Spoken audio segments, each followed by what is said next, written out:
Bem-vindos à nossa conversa de hoje. Sabe aquele momento em que você decide fazer um abdominal?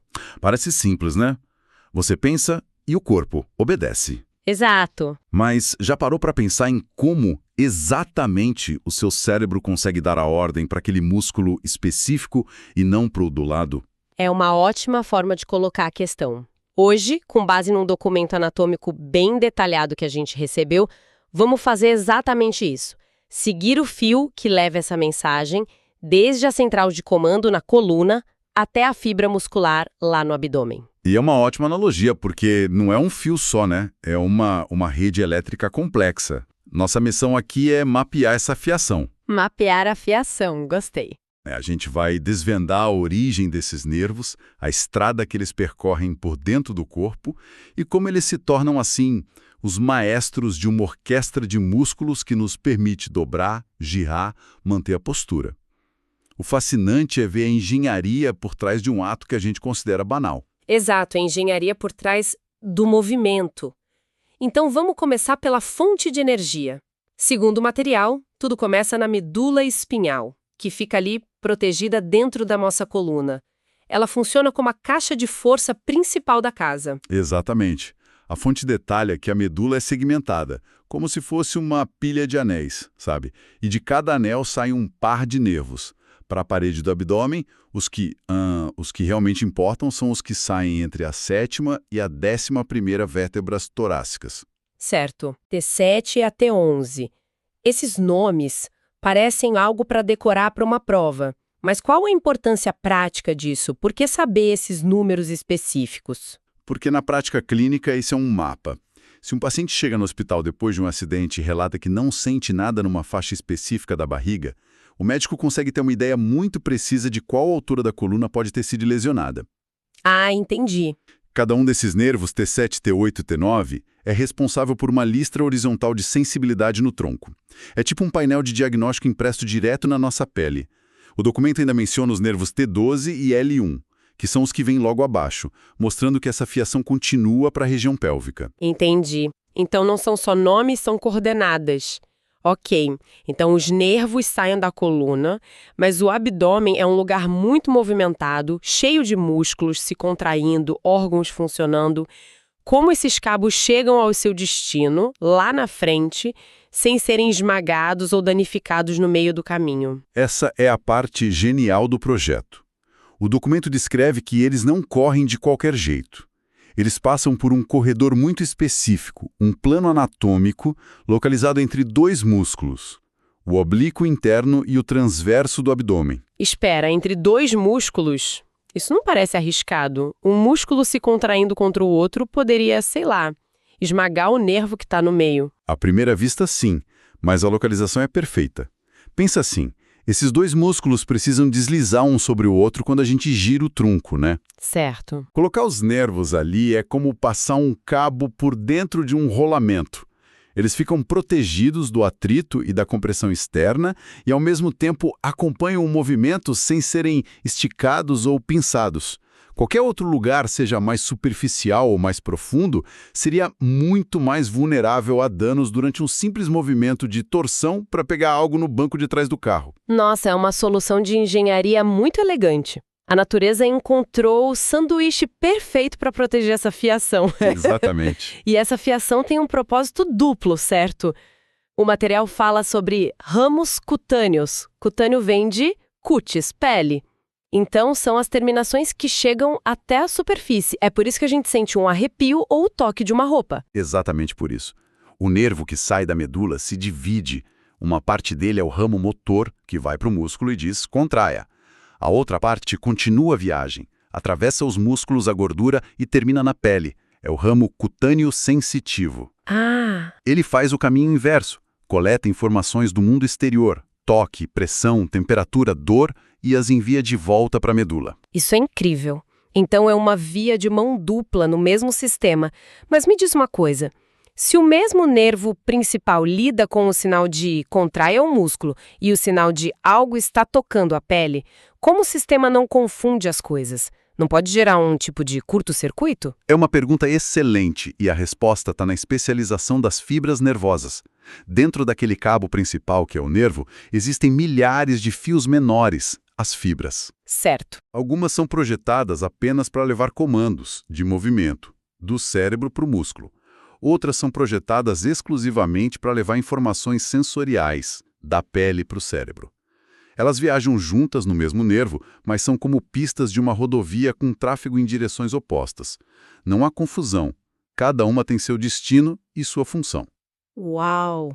O resultado é que a parede do abdômen não é só um conjunto de músculos para movimento. Ela é também uma enorme antena sensorial para o tronco. Uma antena sensorial. Isso muda completamente a forma de pensar sobre a função dela. Não é só força, é informação. Exato. Ok, então vamos conectar isso ao resultado final, o movimento. Como essa rede elétrica e essa antena sensorial se traduzem nas ações que a gente faz. O documento lista os músculos principais, oblíquos externo e interno, transverso e o reto do abdômen, o famoso tanquinho. Certo. E esses nervos que nós mapeamos são os que fazem a mágica acontecer. Eles coordenam esses 4 músculos para produzir os movimentos do tronco. O material descreve os principais. Primeiro, a flexão, que é o ato de se curvar para frente. O abdominal. É um movimento clássico do abdominal. E o músculo estrela aqui é o reto do abdômen. É o que todo mundo quer fortalecer na academia. Mas e os outros movimentos? Quando eu me inclino para o lado para pegar a chave que caiu, por exemplo. Aí você está fazendo uma flexão lateral. E quem entra em cena são os músculos oblíquos do mesmo lado para qual você está se inclinando. Eles se contraem para puxar a sua caixa torácica em direção ao quadril. E para girar, como num jogo de tênis ou ao manobrar o carro. Esse parece ser o movimento mais complexo. E é. A rotação do tronco é a prova de que isso tudo é uma sinfonia. Não é obra de um músculo só. Para girar para a direita, por exemplo, o seu músculo oblíquo interno do lado direito contrai. Ao mesmo tempo que o oblíquo externo do lado esquerdo também contrai. Eles trabalham em diagonal, em conjunto. Ah, que interessante. E enquanto isso, outros músculos precisam estabilizar a pelve e a coluna. É uma dança extremamente complexa, e os nervos tóraco-abdominais são os maestros que garantem que cada músculo toque a sua nota no tempo exato. Sem essa coordenação neural, o movimento seria caótico e ineficaz. Uma dança. Gostei da analogia. O documento resume bem, juntando todas as peças.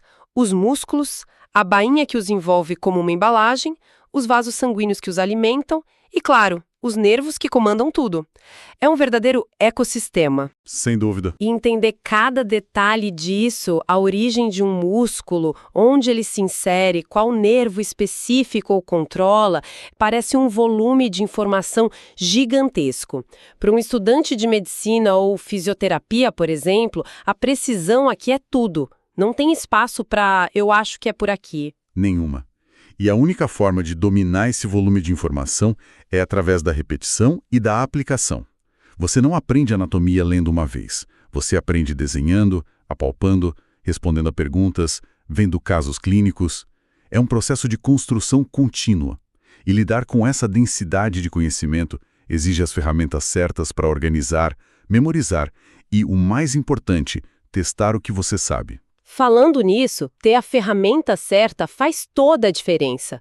Se você que está nos ouvindo é estudante e precisa se preparar de verdade para lidar com essa complexidade, entra agora em medcoub.com.br, baixa o app e aproveita o maior banco de questões do Brasil. Olha aí. Tem provas anteriores de todas as instituições, questões comentadas por especialistas, resumos práticos, aulas completas e flashcards prontos para revisar em qualquer lugar. É exatamente sobre ter o suporte certo para um conhecimento tão denso quanto este que estamos discutindo. É uma conexão perfeita, porque toda essa complexidade anatômica que exige tanto estudo tem um propósito que vai muito além do movimento. E é aqui que a conversa fica ainda mais interessante.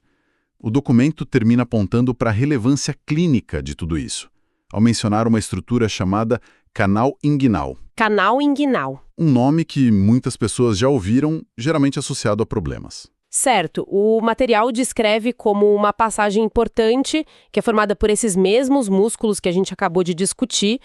Por que essa passagem é tão significativa a ponto de merecer uma menção especial? Porque o canal inguinal é, por natureza, um ponto fraco na nossa parede abdominal.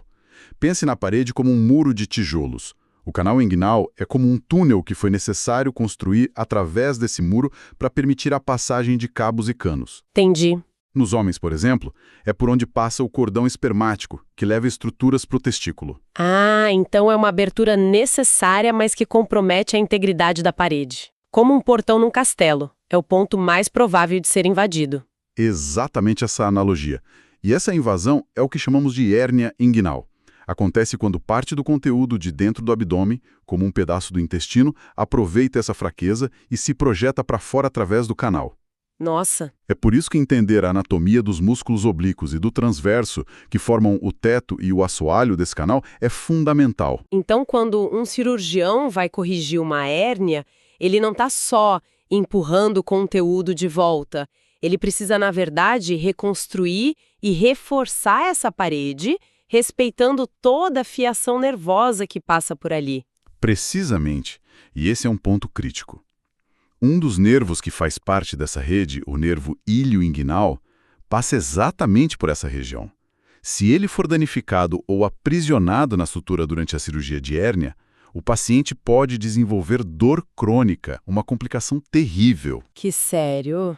Então, o cirurgião precisa conhecer esse mapa de nervos de cor e salteado, não só para saber onde cortar, mas principalmente para saber o que preservar. Conhecer a anatomia em detalhe aqui não é só sobre como nos movemos, mas sobre como consertar o corpo sem causar mais danos. Fica claro que a mesma arquitetura que nos dá força e flexibilidade também cria nossas vulnerabilidades.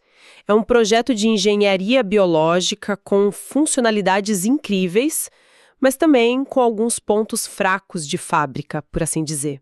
E isso nos mostra que não existem detalhes insignificantes na anatomia. A análise de um documento como este revela que cada nervo, cada fibra muscular, cada camada de fáscia tem uma função que se conecta ao quadro geral da funcionalidade e da saúde do corpo. Pois é. Um pequeno nervo danificado pode comprometer não só o movimento de um músculo, mas também a sensação de uma faixa inteira da pele e a integridade estrutural de uma região inteira, predispondo a problemas futuros. Então, o que começou como uma simples pergunta sobre como fazemos um abdominal, nos levou a um mapa detalhado de nervos e músculos e acabou nos mostrando a base para entender movimento, sensação e até os pontos de fragilidade do nosso corpo. Exatamente. Mostra como o conhecimento anatômico não é estático. Ele é a base do raciocínio clínico, da técnica cirúrgica e da reabilitação física. É o manual de instruções do corpo humano. E isso nos deixa com um pensamento final para refletir. Nós vimos como essa rede de nervos é organizada de uma forma muito específica, saindo dos segmentos T7 a T11 e seguindo um caminho protegido. Mas e se na nossa evolução essa fiação fosse organizada de uma maneira um pouco diferente? Se os nervos saíssem de outros segmentos da coluna ou se fizessem um caminho mais superficial, como isso poderia ter mudado a forma como nos movemos ou talvez até a própria viabilidade da nossa postura ereta? Uma pequena alteração nesse projeto original poderia ter criado um ser humano completamente diferente.